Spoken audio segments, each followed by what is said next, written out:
Ouais, salut les gars. Quand c'est bon, c'est bon. Chaque jour qu'on dort, on se réveille toujours avec des nouveaux dossiers. Le président Alassane Ouattara fait la mise à jour d'une nouvelle loi, envisage les femmes du village, surtout nos mamans. Sans plus tarder, je vous laisse regarder la vidéo et chacun va donner son avis dans les commentaires. N'oubliez surtout pas de vous abonner, liker nos vidéos et commenter. Est-ce que vous savez qu'il y a une nouvelle loi? Mes parents qui sont dans les campements là, mes parents qui sont dans les campements dans les villages, est-ce que vous savez qu'il y a une nouvelle loi? Est-ce que vous êtes au courant de ça? Ils sont pas au courant. Avant là, quand on adopte une nouvelle loi comme ça, vous, les parents qui sont dans les villages, dans les campements là, ça dit que vous vous en fichez parce que vous pensez que voilà, ça concerne plus ceux qui sont en ville. Mais c'est ça qui est la... Mais cette nouvelle loi là, attention. En tout cas, cette nouvelle loi concerne plus nos parents qui sont dans les villages, dans les campements. Oui, parce qu'il s'agit des marigots, des rivières, etc., etc. Et comme moi, je vous aime, Ouais, tu as bien fait. souvent, j'ai bien envie de vous expliquer tout ce qui se passe en français terre à terre, mais j'ai pas assez de temps. Mais aujourd'hui, là, c'est moi, je dis, il faut que je prenne un peu de mon temps pour pouvoir expliquer en français terre à terre, voire même en djoula à nos parents qui n'ont pas eu la chance d'aller à l'école, qui se sont sacrifiés pour nous autres, nous, leurs enfants. Hein? C'est-à-dire que le gouvernement dit, ça dit que si toi, tu es au campement et puis tu utilises l'eau de marigot pour faire tes besoins, pour faire, ça dit que pour cuisiner, pour faire irrigation, ben même pour boire. Parlons de boire d'abord. Si tu as l'habitude de boire 2 gobelets par jour, 2 ou 3 gobelets par jour, et comme actuellement il fait chaud, actuellement là, il fait vraiment chaud, et puis tu dis non, tu veux boire 6 gobelets, ça dit que ça double la quantité. Bien sûr. Vous comprenez? Ça dit que ça part de 3, tu passes à 6. Ça dit que là, tu dois aller au ministère des eaux et forêts pour te déclarer, pour qu'on t'envoie les factures.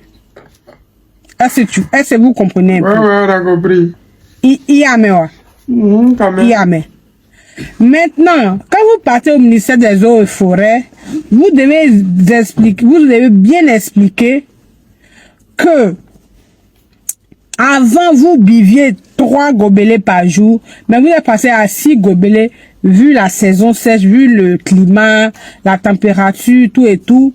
Et donc, vous êtes passé à 6 gobelets. Parce que ça, si vous ne déclarez pas, en cas d'enquête, si le ministre des Eaux et Forêts contrôle l'eau, la quantité a diminué, ça dit la source qui part de chez vous, si ça diminue, vous aurez les problèmes avec la loi. La loi de Côte d'Ivoire. Avec la loi de Côte d'Ivoire, il faut que je précise. Hein? Donc vous aurez des problèmes avec cette loi. Maintenant, toi aussi, c'est-à-dire vous, nos parents baoulés, vous aimez vous purger là. Hein? Vous aimez vous purger vos purgeois, gros purgeois là.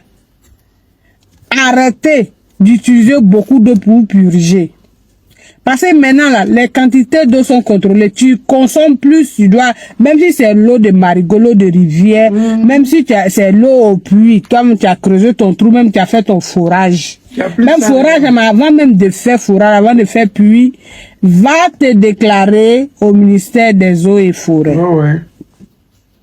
Vous avez compris? Moi, je vous aime. Comment? Jini, si c'est un problème B, Jimmy,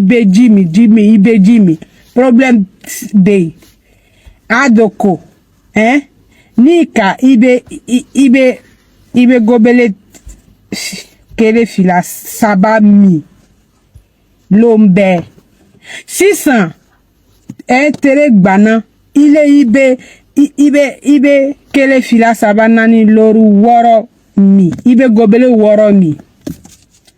Il veut ta déclaration que. Il veut ta déclaration que ministre des Eaux et Forêts l'est. Il veut ta déclaration que a ben la facture t'envoyé. Si vous ne faites pas ça, vous aurez des problèmes avec l'État. Avec l'État d'Ado là, vous allez avoir problème.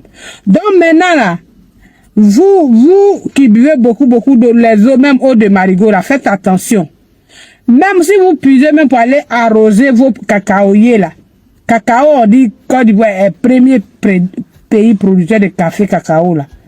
Si vous prenez l'eau marigot pour aller arroser vos cacao, là, signalez, allez-y déclarer.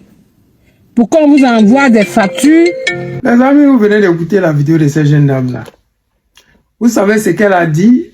Il y a la comédie dedans, mais c'est la vie que vivent les Ivoiriens aujourd'hui en Côte d'Ivoire. Les Ivoiriens en Côte d'Ivoire, c'est comme s'ils étaient dans une prison à ciel ouvert. Ouais. Parce que je ne sais pas dans quel pays les gens ont pris cette loi-là. Peut-être en Allemagne, mais moi je ne me rappelle pas qu'en Allemagne, les gens ont pris ce genre de loi-là. C'est en Allemagne, les Boclés payent impôts. C'est là-bas que vous allez trouver l'église catholique paye impôts. Tout le monde paye impôts. Là-bas, là, ils ne jouent pas le travail. Mais pour Ouattara, là, nous, on ne sait pas c'est quel level est. Parce que Ouattara seulement, non, c'est quel level. C'est facile, là. C'est la Ligue des Champions. Ils ont découvert un nouveau système que nous-mêmes, là, ça nous a dépassé. Que maintenant, si tu fais fourrage, tu dois les déclarer. S'il y a l'eau qui passe devant ta cour, que tu prends pour arroser tes tomates, pour aller vendre sur le marché, cette eau-là, comme c'est pour l'État, tu dois les déclarer que tu prends l'eau des rivières qui passe dans ton terrain là, pour arroser des tomates que toi tu prends pour aller vendre. Donc ils vont te dire combien tu prends par jour, et puis en fonction de ça là, tu vas leur dire, et puis ils vont te dire combien tu vas payer. Et c'est pas, hein, ils sont tellement moisis les gouvernements là que ils ont découvert un nouveau level. Peut-être vous voyez ça comme la blague, mais vous pouvez même pas imaginer combien de personnes ils vont arrêter à cause de ça là. Je vous dis, vous savez qu'avec eux, il n'y a pas musulman. S'ils ont pris nos terres, ils ont pris le village de nos parents, on pensait que c'était la blague. Ils ont pris à Djamé village, les gens pensaient que c'était la blague. Ils sont allés à Moussou, ils ont pris encore, les gens pensaient que c'était la blague. Ils sont allés à Boaké, ils ont pris le terrain de nos parents, pas de 100 et quelques, 40 et quelques hectares, ils ont donné aux Chinois. On pensait que c'est la blague. Et ils ne jouent pas. Ils font passer la loi, on va rire d'eux. Mais ce qui est derrière, ce qu'ils font passer là, on n'a pas encore vu.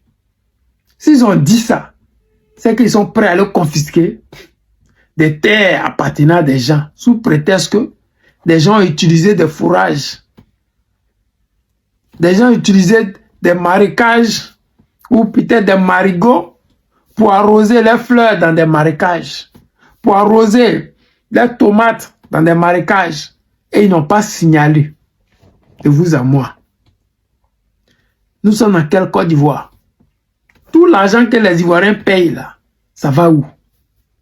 Parce que mine de rien, il n'y a pas plus longtemps que ça, le DG des impôts a détourné plus de 39 milliards. C'est-à-dire que vous embrouillez les Ivoiriens, vous stressez les Ivoiriens, vous les accélérez, vous les pressez comme des citrons, vous les arrachez tout l'argent qui est dans leur poche. Parce que vous dites, il y a un pot ici, il y a un pot là-bas, il y a un pot ici, il y a un pot comme ça. Mais au final, l'argent là, c'est pour que vous preniez pour aller garder dans vos comptes en banque. C'est pour dire à nous autres là que vos amis là, ils ont détourné l'argent là. Puis ça ne va pas quelque part. Moi, je dis encore aux Ivoiriens, vous avez vu le Népal, ils se sont levés, ils ont déchargé le gouvernement tranquillement, tranquille. Mais tant qu'on va continuer à faire des vidéos, tant qu'on va continuer à dire qu'on attend que l'État, on attend que les hommes politiques donnent des mots d'ordre, on va continuer à subir. Parce que cette décision-là, quand ils ont fait sortir, là, on devrait sortir pour leur démontrer que c'est foutaise. Mais si on n'a rien fait, c'est passé. On est en train de faire ça en comédie, on se moque. Mais vous allez voir dans quelques années, dans quelques mois, quand ils vont mettre ça en œuvre, là, ça va vous choquer. Mais ils vont vous dire que c'est une loi. Parce que quand la loi a été votée, vous n'avez pas agi, vous n'avez rien fait. Donc la loi, là, vous allez devoir l'assumer. Est-ce qu'on est prêt à assumer cette loi-là? Parce que nos parents, ils ont fait les pépinières des cacaoyers, des cacao. Et les pépinières des cacao, là, On va prendre l'eau à la pompe pour venir arroser. On va prendre l'eau dans Marigot pour venir arroser. Quand vous n'avez pas fait champ, vous n'avez pas fait village, vous ne savez pas de quoi il parle. Donc l'eau ça là, l'eau que quelqu'un s'en prend pour arroser des pépinières, pour faire grandir son cacao là, lui va déclarer ça. Cacaoyer là, quand il plante là, c'est 3 ans. Et puis, comment dire, cacao quand c'est encore petit là, c'est très fragile. Quand il y a petit soleil, ça meurt. Quand il y a petit soleil, ça meurt. Donc toi, tu allais payer l'eau qui passe dans toi, ton champ, à eau et forêt, à gouvernement qui fait rien pour toi. Et puis tu allais mettre ça si cacaoyer, ou cacao là va dire. Et puis toi, tu sors sans. C'est-à-dire que tu perds l'arme pour quelque chose que tu n'as même pas à voir dedans. Je vous dis dès maintenant, si on ne décide pas de dégager ce gouvernement-là, on va toujours continuer à souffrir. Parce qu'ils sont tellement riches qu'ils prennent des décisions idiotes. Moi, je n'ai jamais vu une décision pareille. Et je ne vais jamais voir ça encore. Les amis, c'était le président Louta, l'ami des dirigeants qui se respectent. Je vous aime, je vous dis à tout à l'heure.